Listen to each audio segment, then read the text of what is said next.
ತಿಳಿದಿದೆ. ಧಾಯಾದಿ ಮತ್ಸರದಿಂದ ಆರಂಭವಾದ ಈ ಕತೆ ಜೂಜು, ವನವಾಸ, ಅಜ್ಞಾತವಾಸ ಹೀಗೆ ಅನೇಕ ಪ್ರಸಂಗಗಳು ನಡೆಯುತ್ತವೆ. ಕೊನೆಯಲ್ಲಿ ಪಾಂಡವರು ತಮಗೆ ಒಂದು 5 ಗ್ರಾಮದಷ್ಟಾದರೂ ಜಾಗವನ್ನು ಕೊಡಿ ಅಂತ ಕೇಳಿದ್ರೆ ದುರ್ಯೋಧನನು ಒಂದು ಸೂಜಿ ಮೊನೆಯಷ್ಟು ಜಾಗವನ್ನು ಕೊಡುವುದಿಲ್ಲ, ಬೇಕು ಅಂತಾದ್ರೆ ಯುದ್ಧ ಮಾಡಿ ಗೆದ್ದುಕೊಳ್ಳಿ ಅಂತ ಹೇಳ್ತಾನೆ. ಶಾಂತಿಪ್ರಿಯನಾದ ಧರ್ಮರಾಯನು ಶ್ರೀಕೃಷ್ಣನನ್ನು ಸಂಧಾನಕ್ಕಾಗಿ ಕಳಿಸ್ತಾನೆ. ಆದರೆ ಸಂಧಾನ ಮುರಿದು ಬಿದ್ದು ಯುದ್ಧವೇ ಸಿದ್ಧ ಎಂದು ತೀರ್ಮಾನ ಆಗ್ತದೆ. ಶ್ರೀಕೃಷ್ಣ ಪಾಂಡವರನ್ನ ಗೆಲ್ಲಿಸುವ ಸಲುವಾಗಿ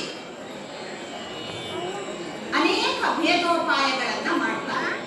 ಅದರಲ್ಲಿ ಕರ್ಣಭೇದನ ಕೂಡ ಒಂದು. ಪಾಂಡವರ ರಕ್ಷಣೆಗಾಗಿ ನಿಂತ ಶ್ರೀಕೃಷ್ಣನು ಕರ್ಣನ ಸ್ವಾಮಿ ನಿಷ್ಠೆಯನ್ನ ಪರೀಕ್ಷಿಸುವುದೊಂದಿಗೆ ಯುದ್ಧ ತಂತ್ರವೊಂದನ್ನು ಕೊಡುತ್ತಾನೆ. ಅದಕ್ಕಾಗಿ ಕರ್ಣನನ್ನ ಬರ ಸೆಳೆದು ತನ್ನ ರಥದಲ್ಲಿ ಹೀಗೆ ಕುಳ್ಳಿರಿಸಿಕೊಳ್ತಾನೆ.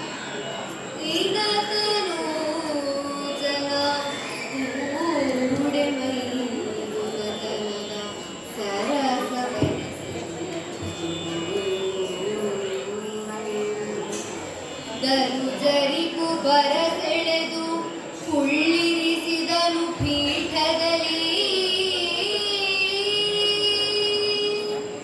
ಎನಗೆ ನಿಮ್ಮಡಿಗಳಲ್ಲಿ ಸಮಸೇವನೆ ದೇವ ಮುರಾರಿಯಂಚುವೆನೆನಲು ತೊಡೆಸೋಂಕಿನನಿ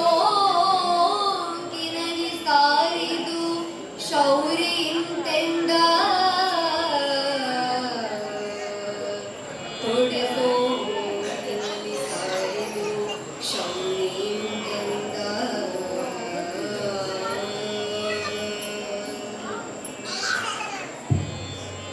ಈ ಕರ್ಣ ಯಾರು ಗೊತ್ತೇ? ಇನತನೂಜನ ಮಗ, ಸೂರ್ಯನ ಮಗ, ಕುಂತಿ ಪುತ್ರ. ಕುಂತಿ ಯಾರು ಗೊತ್ತೇ? ವಸುದೇವ, ಶ್ರೀಕೃಷ್ಣನ ತಂದೆ ವಸುದೇವನ ತಂಗಿ. ಹಾಗಾಗಿ ಶ್ರೀಕೃಷ್ಣನಿಗೆ ಕರ್ಣ ಮೈಥುನನಾಗ್ತಾನೆ. ಆ ಮೈಥುನತನದ ಸರಸದಿಂದ ಅವನನ್ನ ಹತ್ತಿರ ಕುಳ್ಳಿರಿಸಿಕೊಳ್ತಾನೆ. ಕರ್ಣನಿಗೆ ಇಷ್ಟು ಸಮಯ ಜಿಜ್ಞಾಸೆ, ನಾನು ಯಾರ ಮಗ, ನನ್ನನ್ನು ಯಾಕಾಗಿ ನನ್ನ ತಾಯಿ ನದಿಯಲ್ಲಿ ತೇಲಿ ಬಿಟ್ಲು ಎಂಬ ಪ್ರಶ್ನೆಗೆ ಉತ್ತರ ಸಿಕ್ಕಿರುವುದಿಲ್ಲ. ಆ ಜಿಜ್ಞಾಸೆಯಲ್ಲಿರುವ ಆತನಿಗೆ ಕೃಷ್ಣ ಈಗ ತನ್ನ ಜನ್ಮ ವೃತ್ತಾಂತವನ್ನ ತಿಳಿಸಿಕೊಡ್ತಾನೆ. ಹತ್ತಿರ ಕೂರಿಸಿಕೊಂಡು ಮೆತ್ತಗೆ ಕಿವಿಯಲ್ಲಿ ಉಸಿರುತ್ತಾನೆ. ಲಲನೆ ಪಡೆದ ಈ 5 ಮಂತ್ರಗಳಲ್ಲಿ ಮೊದಲಿಗ ನೀನು ನಿನ್ನಯ ಬಳಿ ಯುಧಿಷ್ಠಿರ ದೇವ, ಮೂರನೆಯಾತ ಕಲಿ ಭೀಮ, ಫಲುಗುಣನು ನಾಲ್ಕನೆಯಲಿ, 5ನೆಯಲಿ ನಕುಲ ಸಹದೇವರಾದರು. ಬಳಿಕ ಮಾದ್ರಿಯಲೊಂದು ಮಂತ್ರದೊಳ್ ಇಬ್ಬರುದಿಸಿದರು.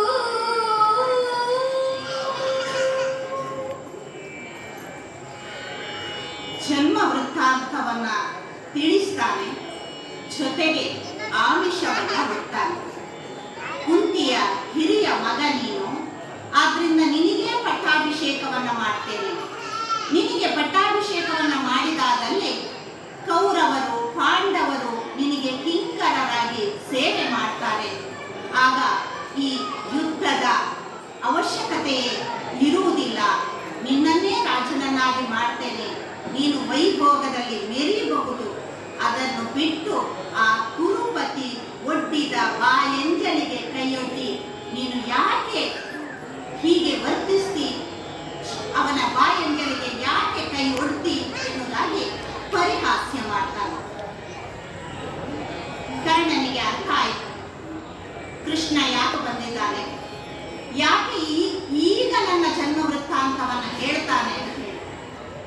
ಕರ್ಣನ ತಂತ್ರವು ಫಲಿಸಿತು. ಮನಸ್ಸಲ್ಲಿ ಯೋಚನೆ ಮಾಡ್ತಾನೆ, ಹರಿಯ ಹಗೆ ಹೊಗೆದೋರ್ತಾ ಇದೆ. ಹರಿಯ ಹಗೆ ಕಟ್ಟಿಕೊಂಡವನು ಯಾವತ್ತಾದ್ರೂ ಜೀವನದಲ್ಲಿ ಉದ್ಧಾರ ಆದದ್ದಿದೆಯೇ? ಇದು ನನ್ನ ಕೌರವನ ವಂಶವನ್ನು ಉಳಿಸದೆ ಸುಮ್ಮನೆ ಹೋಗುವುದಿಲ್ಲ. ಹಾಗಾಗಿ ಈಗ ನಾನು ಏನು ಮಾತಾಡಿದ್ರು ಏನು ಮಾಡಿದ್ರು ಪ್ರಯೋಜನ ಇಲ್ಲ. ನನ್ನ ಗೆಳೆಯ ಕೌರವನ ಅವಸಾನ ಹತ್ರ ಆಗ್ತಾ ಇದೆ ಅಂತ ನೆನೆದು ಅವನ ಕೊರಳ ಸೆರೆ ಹಿಗ್ಗಿದವು. ಕಣ್ಣಲ್ಲಿ ನೀರು ಉರವಣಿಸಿ ಬಂತು. ಮಾತನಾಡಿ ಕರ್ಣ, ಮೌನವಾಗಿ ಯಾಕೆ ಚಿಂತಿಸ್ತಾ ಇದ್ದೆ? ನಿನಗೆ ಪಾಂಡವರನ್ನು ಸೇರಿಕೊಳ್ಳುವುದು ಇಷ್ಟ ಇಲ್ಲವೇ? ನಿನ್ನ ಒಳ್ಳೆಯದಕ್ಕೆ ಹೇಳುತ್ತಿದ್ದೇನೆ, ಒಪ್ಪಿಕೋ ಎಂದು ಒತ್ತಾಯಿಸುತ್ತಾನೆ. ಆಗ ಕರ್ಣನು ಒಂದು ಕಡೆ ನೋವು, ಒಂದು ಕಡೆ ದುಃಖ, ಒಂದು ಕಡೆ ಅಸಹನೆ ಎಲ್ಲವನ್ನ ಇಟ್ಟುಕೊಂಡು ನಿರ್ಲಿಪ್ತನಾಗಿ ಹೀಗೆ ಉತ್ತರಿಸ್ತಾನೆ.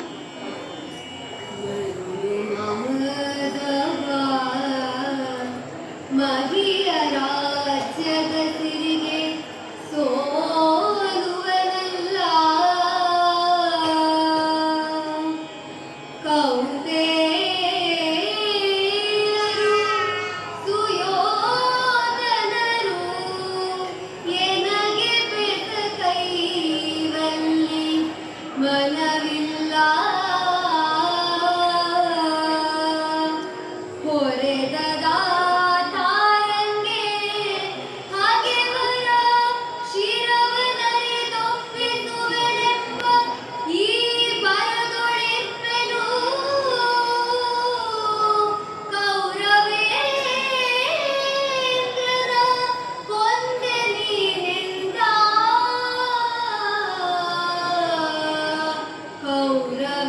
ಕೌರವೇಂದ್ರನ ಕೊಂದೆ ನೀನೆಂದ. ಮಾಧವ, ಈ ಕರ್ಣ ರಾಜ್ಯದ ಸಿರಿ ಸಂಪತ್ತಿಗೆ ಸೋಲುವವನಲ್ಲ. ಪಾಂಡವರ ಸತ್ಯ ನನಗೆ ಇಷ್ಟ ಇಲ್ಲ. ನನ್ನನ್ನು ಕೊರೆದಂತಹ ಆಕಾರ ಆ ಕೌರವೇಂದ್ರನಿಗೆ ಆ 5 ಶಿರವನ್ನು ಅರೆದು ತಂದೊಪ್ಪಿಸಬೇಕು ಎನ್ನುವ ಭರದೊಡೆಯುತ್ತೇನೆ. ಆದರೆ ನೀನು ನನ್ನ ಜನ್ಮ ವೃತ್ತಾಂತವನ್ನ ತಿಳಿಸಿ ನನ್ನ ಕೌರವೇಂದ್ರನನ್ನ ಕೊಂದೆ. ನೀನು ಯಾಕೆ ಬಂದಿದ್ದಿ ಎಂಬುದು ನನಗೆ ಅರ್ಥವಾಗಿದೆ. ಯುದ್ಧದಲ್ಲಿ ನನ್ನ ಜೀವ ಇರುವವರೆಗೆ ನಾನು ಕೌರವೇಂದ್ರನಿಗಾಗಿಯೇ ಹೋರಾಡುತ್ತೇನೆ. ನನಗೆ ಗೊತ್ತಿದೆ ನೀನು ಯಾಕೆ ಬಂದಿದ್ದಿ ಅಂತ.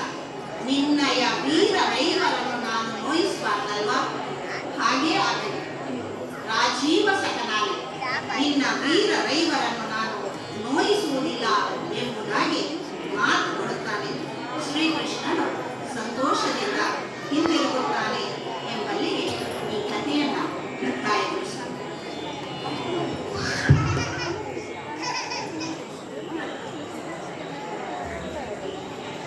ಓಂ ಸ್ವಸ್ತಿ.